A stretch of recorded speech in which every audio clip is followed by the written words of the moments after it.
if immigration is the SNP's miraculous solution to make up the shortfall of a declining native population, how many years do you think it would take exactly for the native Scots to become a minority? And how many more years after that fact do you think it would take for native Scottish people to be a thing of the past? Because all this talk about migration, regardless of the accusations and the insinuations that get touted off from time to time, putting all the scapegoating to one side for a moment and looking really at what they are saying, should be cause for concern, but they're not. Opening the borders and allowing migration into the country isn't beneficial for the Scottish people.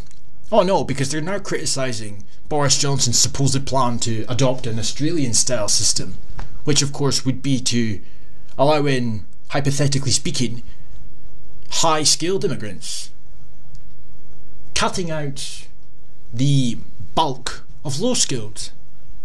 And that's unacceptable up here in Rainbow Unicorn Land. So if that's unacceptable and they want their own equivalent, that would suggest that they want low-skilled. Now of course an influx of low-skilled immigration is realistically the last thing this country fucking needs, but you're not going to hear that from this prick, nor will you hear this from the SNP in general, because as per usual, the grandstanding is on full display. What you are witnessing is a party pledging to replace you right in front of you. But it's progressive, you know? If the birth rate's declining, let's just keep it that way. Am I right?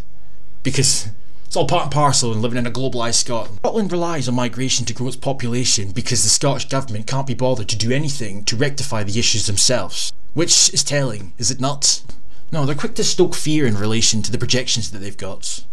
These rather questionable projections, if you ask me. Projections that show that all of our projected population growth is to come from migration, bearing in mind we currently don't have control over immigration. So how is it possible for projections to show this? Then the question arises, is it really about projections or is it targets? It's just business as usual in Rainbow Unicorn Land. As the Scottish population declines, the migrant population increases. For some unknown reason, that's somehow deemed acceptable.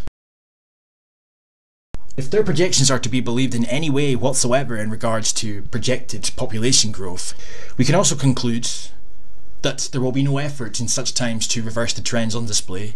There will be nothing done to rectify the native birth decline. There will be nothing done from the SNP, and their projections also show that this will continue. So the SNP know this, and they don't give a shit.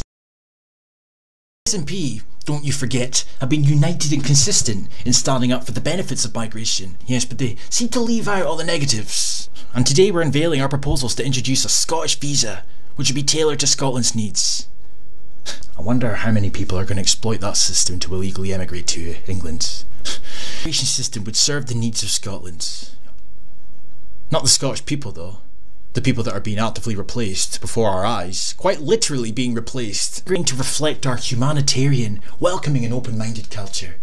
Yes, no such thing as a native Scots, so what's the difference between a Glaswegian and a Kenyan? The best way to send an unstoppable message is to vote for the SNP on December the 12th and elect unironic progressive MPs who will stand up for freedom of movement and the benefits of migration.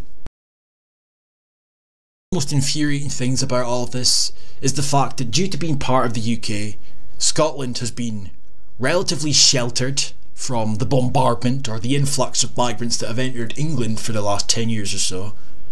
We have had a rather small percentage of the overall immigration to the UK. So we've been protected to a degree, and we've seen across Europe the fucking state of some of these countries now, or cities. Sweden, I'm looking at you. Spain soon to follow, it would seem. You know, the plans put in place for Ireland by 2040, and yet the SNP, who are emulating rather similar policies and rhetoric to the people that are responsible for the destruction of the aforementioned countries, while knowing full well that the very things that they're advocating for, the very things they're pushing for, and the future of Scotland that we all want to see apparently, is leading to Scotland joining the list of the aforementioned shitholes, or soon to be shitholes. Of course, the SNP hit out at the Labour Party and the Tories, claiming that immigration should be devolved, with Helmet Head being expected to say that not recognising Scotland's unique circumstances would be a disaster for the country. That Nicola Sturgeon has had all this time to do something about. Her predecessor had multiple years to do something about. Done nothing for 20 years, the S&P 12. Well aware of what would occur potentially if trends continued way back in the year 2000. So why is this all coming as a surprise now? They sat idly by and allowed these problems to worsen, and now they're all coming out at the same time to conveniently advocate for the solutions that were already predetermined. There's nothing unique about it.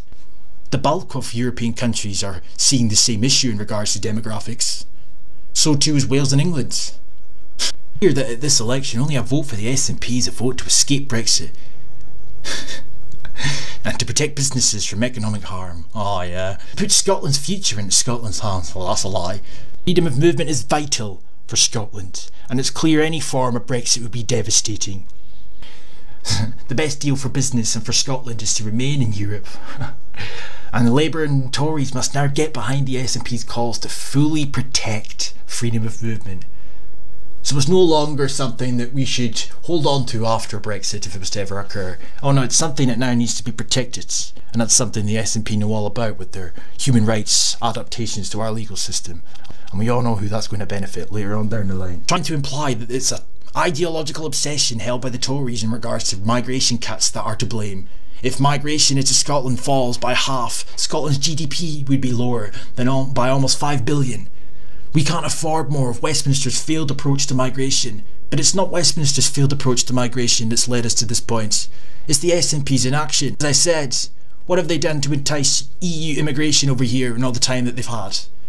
What do you think could be different after the fact if you gave them devolved powers? The only thing that would be different is they'd be able to attract and entice people from wherever the fuck they want, and that's the point. Party that seems to think that opening the borders to Kenya and Nigeria and all the other African countries as well as the Muslim world to fill shortages in our workforce, instead of doing things to try, at the very least fucking pretend to try, to essentially ensure that the Scottish population doesn't phase out into nothingness, isn't bred out of existence, doesn't become a thing of the past, literally. Just unbelievable how people sing the praises of the SNP, genuinely under this delusion that they give a shit. They're planning for a future where we don't exist anymore, when it's all said and done. If they can't be bothered to ensure a future where Scottish people exist, why should we think that they care now?